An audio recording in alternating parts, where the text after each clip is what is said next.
আসসালামু আলাইকুম এভরিওয়ান, কী অবস্থা সবার? এই তো চলে এসেছি মাদারীপুরের বিখ্যাত কাজির ভাত নিয়ে। আসলে এটা এখন সব জায়গায় খাওয়া হয় টুকটাক, কারণ আমাদের মুখে অনেক স্বাদ চেনে, তো যেটা আমাদের ভালো লাগে ওটা সবাই খায়। কোন দেশের বিখ্যাত সেটা বড় কথা না, আমরাও তো অনেক অনেক জায়গার অনেক কিছু আছে ট্রাই করি। এই যে পাটায় বেটে কত সুন্দর করে হাতে ভর্তা করা হচ্ছে, এটার যে স্বাদ এটা আসলে বলে কাউকে বোঝানো যাবে না। আর কাজির ভাতটা মোটামুটি সবাই পছন্দ করে, ছেলেদের থেকে মেয়েরা একটু বেশি পছন্দ করে।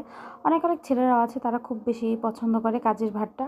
আসলে এখানে বিভিন্ন রকমের ভর্তা থাকে, এই কারণে ভাতটা মজা থাকে আর একটু টক কারণে এই কারণে।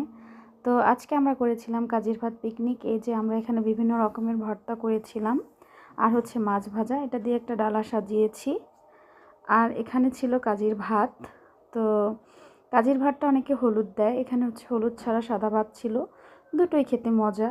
তো আমরা হচ্ছে গিয়ে মাটিতে বসে পাটি লেছে ঘরের বাড়ির উঠোনে বসে সবাই একসাথে খেয়েছিলাম।